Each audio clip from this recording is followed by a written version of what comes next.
Good morning students. अपने business economics के अंदर आज अपन जो टॉपिक ले रहे हैं बेटा वो है लॉन्ग टर्म प्रोडक्शन फंक्शन। इससे पहले की क्लासेस के अंदर बेटा अपन ने प्रोडक्शन फंक्शन का टॉपिक स्टार्ट किया था, जिसमें प्रोडक्शन फंक्शन है उसके टू टाइप्स है, एक तो शॉर्ट टर्म प्रोडक्शन फंक्शन और एक long term production function. Last class इससे पहले की क्लास में अपन ने जो शॉर्ट टर्म प्रोडक्शन फंक्शन है जिसको अपन एनालिसिस करते हैं law of a variable proportion, ठीक है, वो अपन ने डिस्कस किया था, उसको कंप्लीट किया था। आज अपन इसका नेक्स्ट जो पार्ट है वो ले रहे हैं लॉन्ग टर्म प्रोडक्शन फंक्शन।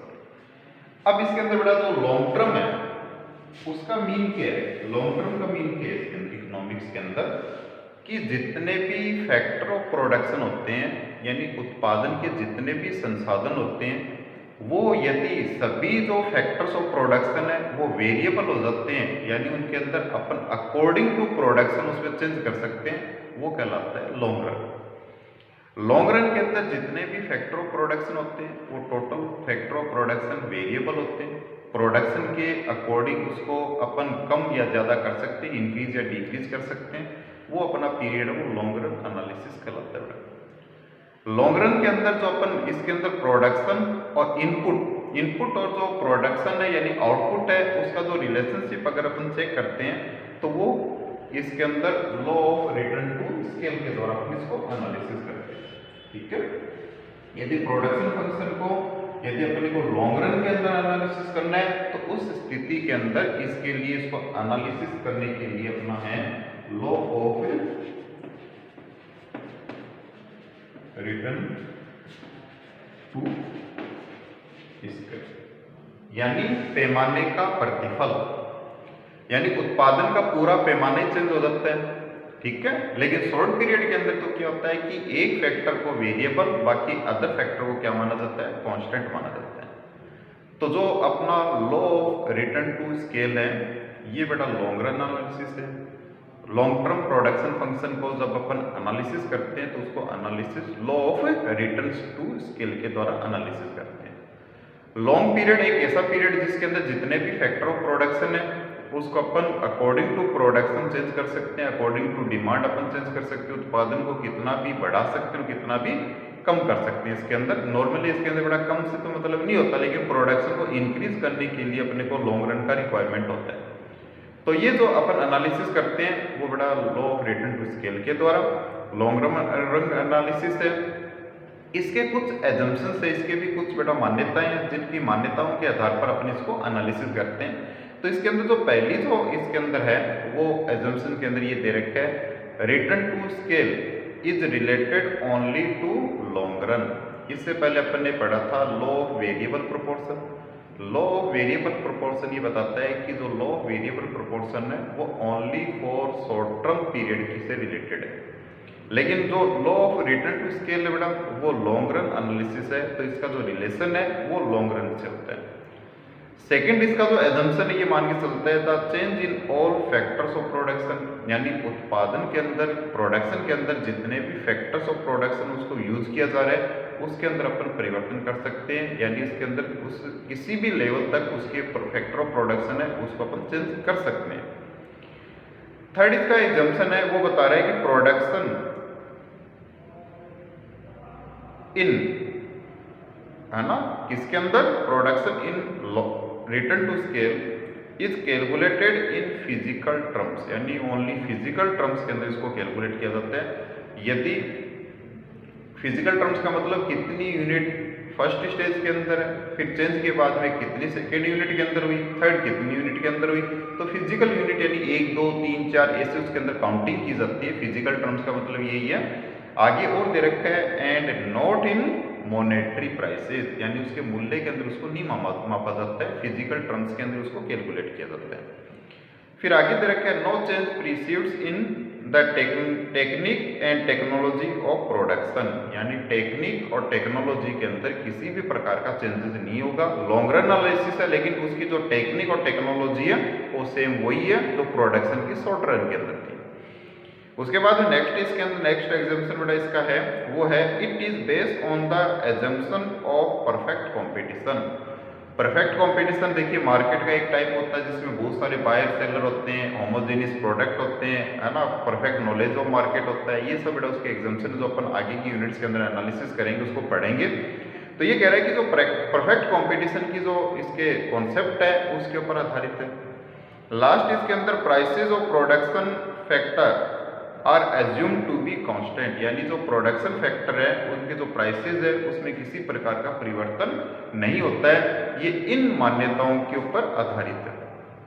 तो कौन कौन सी मान्यता बेटा? पहला लॉन्ग रन एनालिसिस है, दूसरा जितने भी फैक्टर ऑफ प्रोडक्शन है वो वेरिएबल होते हैं, उनमें चेंजेस किया जा सकते हैं।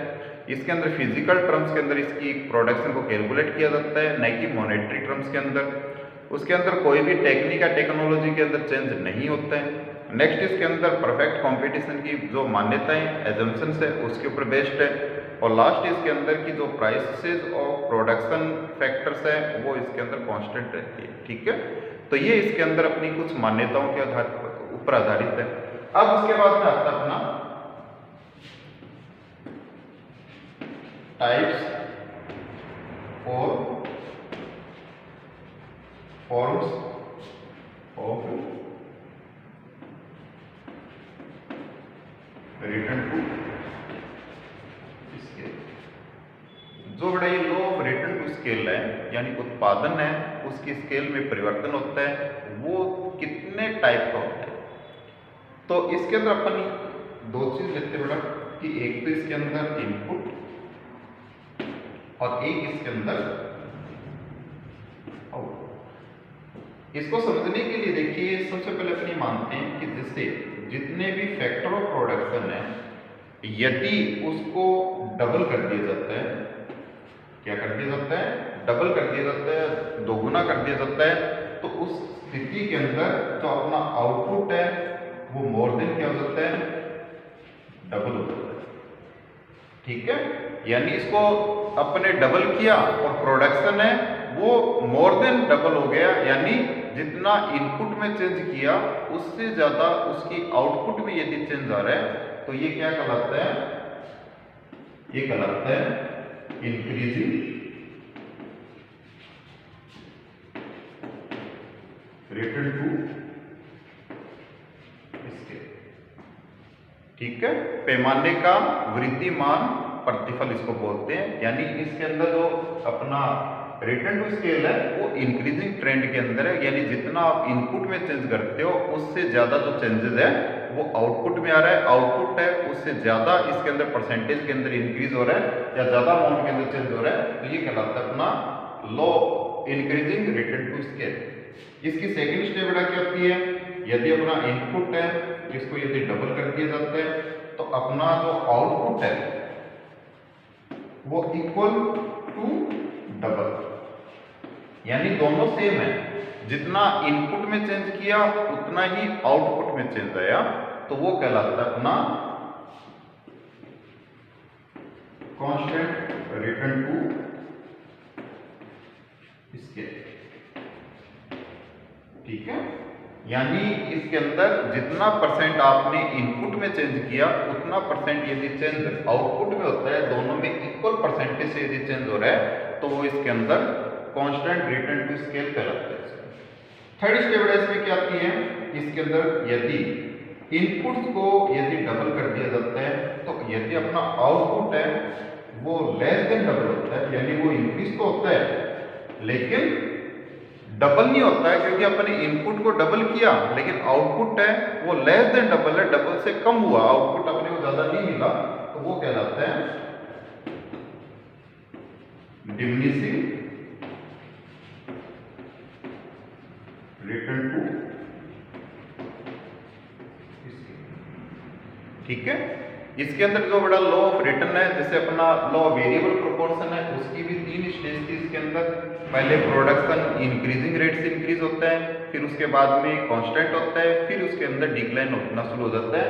सेम वैसी जो स्टेज है वो अपनी इसके अंदर भी होती है। इसके अंदर टाइप्स और forms of law of return के अंदर इसके अंदर पहले रिटर्न टू स्केल के अंदर कि जो पहले अपना आउटपुट है वो इंक्रीजिंग रेट से इंक्रीज होता है, फिर कांस्टेंट रेट से इंक्रीज होता है, फिर उसके बाद में इंक्रीज तो होता है लेकिन डिक्रीजिंग या डिक्रीजिंग रेट से वो जो प्रोडक्शन है वो अपना इंक्रीज होता है। तो इसकी भी 3 स्टेज अपनी है जिसको अपन एनालिसिस कर सकते हैं। इस स्टेज को बड़ा टाइप्स ऑफ फॉर्म्स को अपन इलास्टिसिटी के द्वारा भी एनालिसिस कर सकते हैं, जिसके अंदर अपना जो डिमांड वाला चैप्टर है, लॉ ऑफ डिमांड, इलास्टिसिटी और डिमांड, उसके अंदर अपन ने इलास्टिसिटी के बारे में पढ़ा था, इलास्टिसिटी और डिमांड। तो इसको अपन इलास्टिसिटी से भी इसको कैलकुलेट कर सकते हैं। तो इलास्टिसिटी से अगर अपन इसको कैलकुलेट करना हो तो ऐसी स्थिति के अंदर बेटा ये होगा इलास्टिसिटी ऑफ आउटपुट। अब इसकी इलास्टिसिटी कैलकुलेट करने के लिए इसका फॉर्मूला होता है E Q equal to percentage change in quantity, यानी क्वांटिटी का मतलब आउटपुट चाहिए अपना, इसको अपन आउटपुट भी लिख सकते हैं, आउटपुट यहां लिखते हैं जैसे divided by percentage change in whole inputs. जितने भी इनपुट्स हैं उसमें कितना परसेंटेज चेंज आया उससे इसको एनालिसिस कर सकते हैं। यदि यह चेंजेस अपना ई क्यू है ना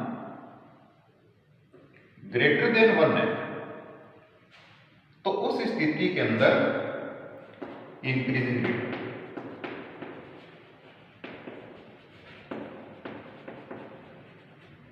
यदि बड़ा ये चेंज अपना इक्वल टू 1 है तो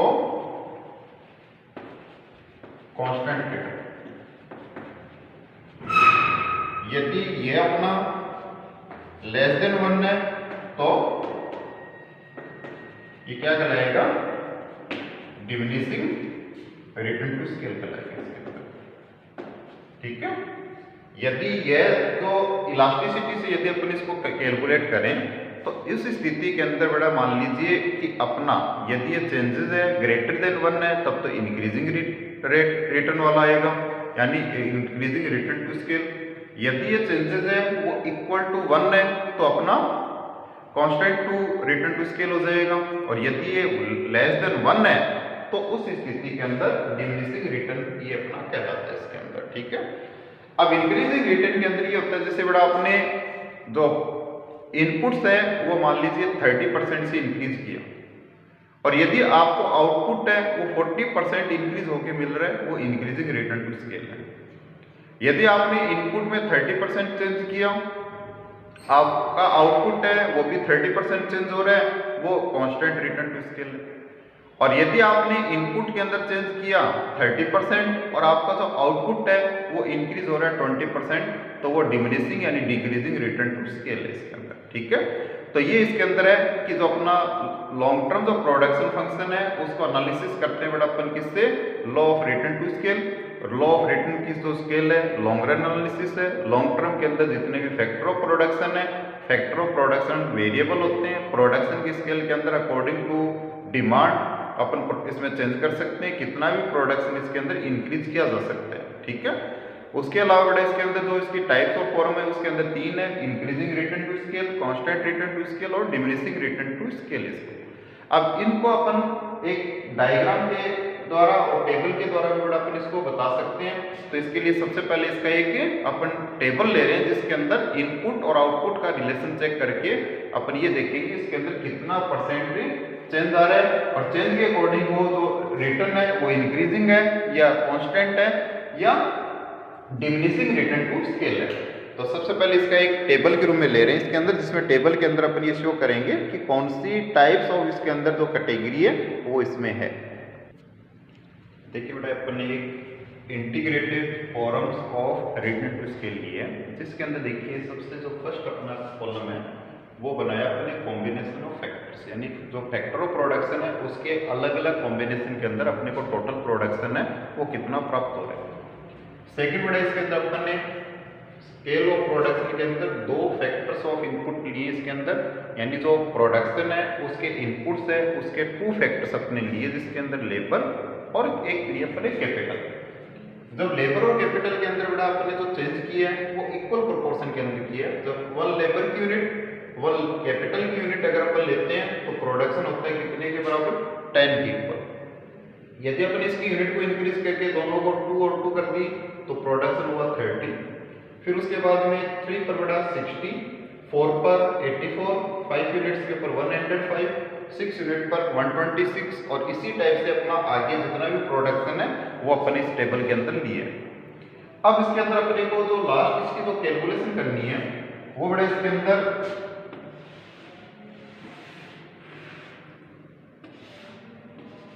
इसकी अलग अलग स्टेज भी होगी अपनी। यहाँ पे लिया देखिए चेंज इन स्केल लेवल, यानी परसेंटेज चेंज इन फैक्टर्स और परसेंटेज चेंज इन प्रोडक्शन। तो देखिए सबसे पहले बड़ा अपन ने 1 यूनिट को अपन ने कितना कर दिया, 2 कर दिया। तो कितना परसेंट चेंज हुआ, 1 से यदि 2 अगर हो जाता है तो उसके अंदर 1 का चेंज हुआ।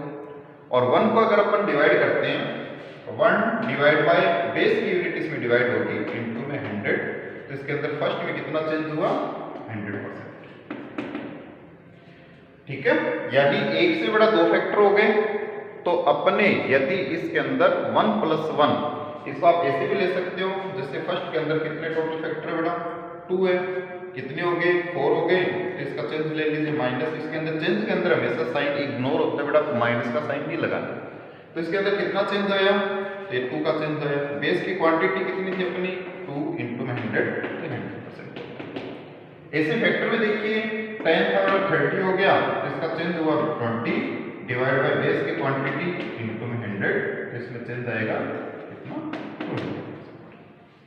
ठीक है, ऐसे इसका सेकंड है बेटा, जैसे 2 से 3 हो गया ना, तो इसके अंदर देखिए 2 से 3 होने का मतलब उसमें 1 इंक्रीज हो रहा है।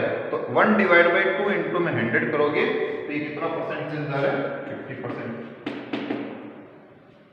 और इसके अंदर बेटा 30 से 60 हो गया, इसके अंदर कितना चेंज हुआ अपना, इसमें चेंज हुआ 100%। तो यहाँ पे देखिए दोनों के प्रोपोर्शन के अंदर जितना इनपुट के अंदर चेंज किया उससे ज्यादा चेंज अपना आउटपुट के अंदर आ रहा है। नेक्स्ट अपन 3 से 4 हो गया, 1 का इंक्रीज हुआ, 1 डिवाइड बाय 3, तो ये आएगा 33.3%। और ये बड़ा देखिए अपना 60 से 84 हो गया, 84 - 60, 24 डिवाइड बाय 60 इनटू में 100, ये कितना चेंज आ रहा है, 40%। ये भी इंक्रीजिंग रिटर्न। ठीक है, उसके बाद में नेक्स्ट है 4 से कितना हो गया बड़ा, 5th हो गया इसके अंदर। तो उस स्थिति के अंदर 1 का चेंज 1 डिवाइड बाय 4 इनटू में 100, तो ये चेंज आ रहा है कितना, 25%। ठीक है, अब अपना आउटपुट के अंदर भी अगर अपन देखें तो देखिए 84 से 105 हुआ, 21 इंक्रीज हुआ, 21 डिवाइड बाय 84 इनटू में 100, तो ये भी 25% ही चेंज हुआ, यानी दोनों में इक्वल चेंज है। तो ये यहाँ पे इसकी स्टेज चेंज हो गई।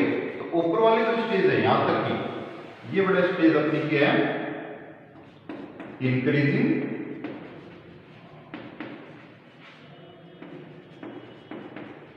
Return to scale. ठीक है, इंक्रीजिंग रिटर्न टू स्केल, यानी जो शुरू की अपनी 3 यूनिट तक है वो अपनी कौन सी स्केल है, इंक्रीजिंग रिटर्न टू स्केल। क्यों, क्योंकि इसमें जितना इनपुट के अंदर अपन चेंज करते हैं उससे ज्यादा अपने आउटपुट की परसेंटेज के अंदर चेंज आ रहा है, यानी आउटपुट है उससे ज्यादा रेट से इंक्रीज हो रहा है, तो ये अपनी इंक्रीजिंग रिटर्न टू स्केल कहलाएगी। उसके बाद में नेक्स्ट देखिए इसके अंदर अपने क्या किया बड़ा, नेक्स्ट स्टेज के अंदर कि अपना जो प्रोडक्शन की जो यूनिट्स हैं वो 5 से 6 हो गई, 1 का चेंज हुआ, 1 डिवाइड बाय 5 इनटू में 100, तो ये 20% चेंज किया। और प्रोडक्शन के अंदर 105 माइनस 126, तो इसके अंदर 21 डिवाइड बाय 105, तो ये भी कितना आ रहा है, 20% का चेंज हो रहा है, यानी यहाँ पे भी कांस्टेंट रिटर्न टू स्केल है। अब नेक्स्ट है देखिए इसका अपना बड़ा जो 6 है, 6 से कितना हो गया, 7। यदि अपना 6 से 7 करते हैं तो उस स्थिति के अंदर 1 का चेंज 1 डिवाइड बाय 6 इनटू में 100 पे परसेंटेज आएगा आपका 16.7%। ठीक है, और इसके अंदर जो आउटपुट है बेटा वो 126 माइनस 140, 140 माइनस 126 करेंगे तो 14, और इसको अगर अपन कैलकुलेट करते हैं तो ये 1 है ना 16 डिवाइड बाय 14 आएगा। इसका जो डिफरेंस है वो 14 है, 14 है, और इसको डिवाइड करेंगे 126 से इंटू में 100, तो ये इसका जो कैलकुलेशन करते हैं तो ये आती है बेटा कैलकुलेशन इसकी 11.1%, 11.1%। अब यहाँ देखिए थोड़ा सा फिर बेटा कंडीशन चेंज होगी।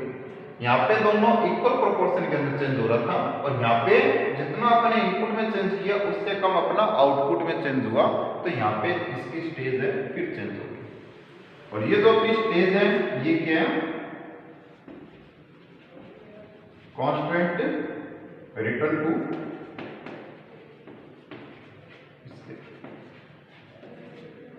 ठीक है।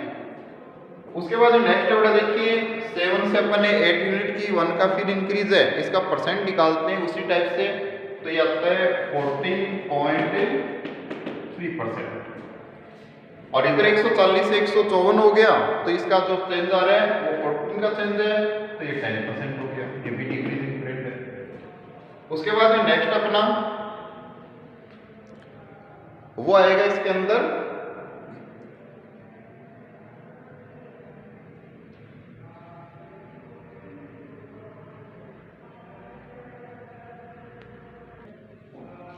ये आगे बढ़ा 12.5%, और इसको कंपैरिजन करते हैं 154 165, तो ये आ रहा है कितना 5.8%, ठीक है। तो ये अपना क्या कौन सा रिटर्न हो गया बेटा इसके अंदर, ये हो गया डिमिनिशिंग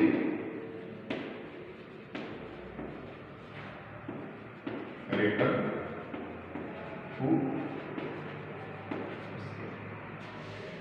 ये देखिए इसको अपन बेटा टेबल के द्वारा इसको इस प्रकार से अपन शो कर सकते हैं। इसको एक और एग्जांपल और डायग्राम के द्वारा भी इसको अपन एक्सप्लेन कर सकते हैं, जिसके अंदर बेटा अपन law of increasing return, law of constant return और लॉ ऑफ डिमिनिशिंग जो रिटर्न टू स्केल है उसको अपन कैलकुलेट कर सकते हैं, जिसके अंदर अपन एक टेबल और ले रहे हैं जिसके अंदर इन तीनों स्केल को अपन कैलकुलेट करेंगे। देखिए बेटा इस टेबल के अंदर अपन ने लेबर की यूनिट्स ली अपन ने 1 to 8 तक, 1 से लेकर 8 तक। उसके द्वारा जितने भी आवर्स है, जैसे फर्स्ट लेबर है वो 2 आवर्स है तो सेकंड लगाएंगे 4, थर्ड है तो 6, इसी अकॉर्डिंग इस प्रोपोर्शनेट के अंदर अपन इसके जो आवर्स है वो लिए। उसके बाद 2 कॉलम लिए इसके अंदर, टोटल रिवेन्यू और मार्जिनल रिवेन्यू, ठीक है बेटा। देखिए टोटल रिवेन्यू बेटा सबसे पहले 8 है, फिर 17 हो गया, फिर 27 हो गया, 38 हो गया, 49 हो गया, फिर 59, 60 और 76, यानी जैसे जैसे अपन प्रोडक्शन की एक्स्ट्रा यूनिट है वो इंट्रोड्यूस कर रहे हैं तो टोटल जो रिवेन्यू है वो अपनी इंक्रीज हो रही है। उसके बाद जो नेक्स्ट की अपन ने वो है बड़ा मार्जिनल रिवेन्यू।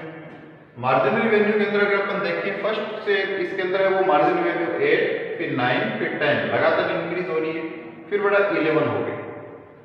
उसके बाद में जो नेक्स्ट इसकी जो स्टेज है वो यहाँ पे 11 के बाद में नेक्स्ट बेटा 11 यहाँ पे जो सेकंड स्टेज है वो आगे इसके अंदर यहाँ पे तो इंक्रीजिंग रिटर्न टू स्केल है, यानी प्रोडक्शन बढ़ रहा है तो सीधी सी बात है मार्जिनल रिवेन्यू भी अपने को इंक्रीजिंग होगी, लेकिन यहाँ पे उसकी कांस्टेंट होगी बेटा। उसके बाद में 11 के बाद में 10, 9 और 8 लगातार डिक्रीज हो रही है, तो ये इसका डिमिनिशिंग या डिक्रीजिंग रिटर्न टू स्केल है, इसके द्वारा भी अपन इसको शो कर सकते हैं। इसको यदि अपन डायग्राम के द्वारा देखें तो इसका एक सिंपल सा डायग्राम है, ये ओ एक्सिस और ये वाई, इसके अंदर मार्जिनल रेवेन्यू, इसके अंदर स्केल ऑफ प्रोडक्शन, ठीक है। तो प्रोडक्शन में पहले मार्जिनल रेवेन्यू इंक्रीजिंग है यानी इंक्रीज होता है, फिर कांस्टेंट होता है, फिर डिक्रीज होता है। तो जो अपनी ये स्टेज है ये तो बड़ा इसके अंदर जितनी स्टेज यहां तक है ये तो इसकी इंक्रीजिंग थी, इसको अपन फर्स्ट बोल सकते हैं। उसके बाद में ये सेकंड स्टेज है इसकी, यानी कांस्टेंट रिटर्न टू स्केल है, और जो लास्ट स्टेज के अंदर ये थर्ड है यानी डिक्रीजिंग रिटर्न टू स्केल है। ठीक है। इसके अलावा अपन इसको बेटा इसको P, इसको R, इसको S, इसको T अपन दे सकते हैं। जो ये स्टेज है ये इकोनॉमिक ऑफ स्केल इसको बोलते हैं। ठीक है, यानी यहाँ पे अपना स्टार्टिंग के अंदर जो टोटल जो प्रोडक्शन है वो बड़ा इंक्रीजिंग रेट से इंक्रीज होता है, तो ये इंक्रीजिंग रिटर्न टू स्केल है।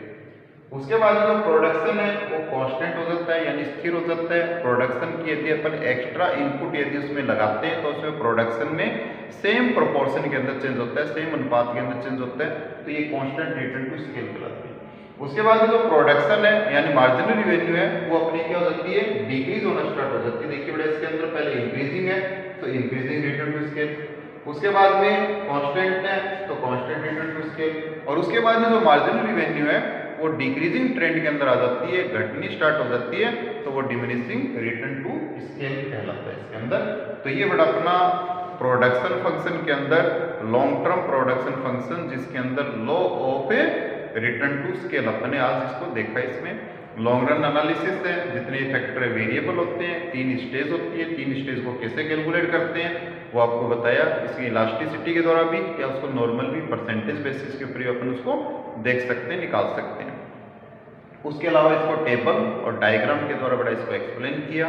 तो ये अपना दोनों जो प्रोडक्शन फंक्शन के टाइप है, law of return to scale और लॉ ऑफ वेरिएबल प्रोपोर्शंस, यानी इससे पहले अपन ने एनालिसिस किया था। ये कंप्लीट है। अब इसका जो नेक्स्ट टॉपिक है वो बेटा नेक्स्ट क्लास के अंदर देखेंगे। इन दोनों टॉपिक्स को आपको एग्जाम पर्पज के लिए बढ़िया ढंग से इसको तैयार करना है, अच्छे से प्रिपेयर करना है।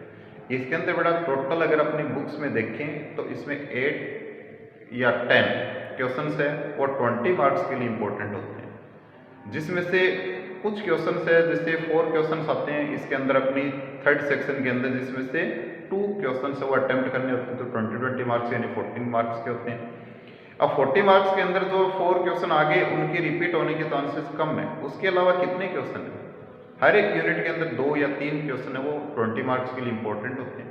तो अपना जो ये वाली यूनिट है बेटा इसके अंदर अपना एक तो लॉ ऑफ वेरिएबल प्रोपोर्शन और एक इसके अंदर law of return to scale. शायद लास्ट ईयर बेटा law of return to scale है वो इसके अंदर 8 मार्क्स के अंदर पूछा था। एक इसके अंदर और आइसो प्रोडक्ट कर्व और भी आता है इसके अंदर, वो अपन इसकी नेक्स्ट क्लास के अंदर एनालिसिस करेंगे कि उसके अंदर अपन किस प्रकार से इसके प्रोडक्शन है उसको एनालिसिस करते हैं, है ना। आइसो क्योंट जो कर्व मेथड है या इक्वल प्रोडक्शन कर्व है वो अपन इसकी नेक्स्ट क्लास के अंदर एनालिसिस करेंगे। यहाँ पे आपका law of return to scale का जो टॉपिक है वो कंप्लीट होता है। इसके बाद अपन नेक्स्ट क्लास के अंदर नेक्स्ट टॉपिक को करेंगे। ओके बेटा।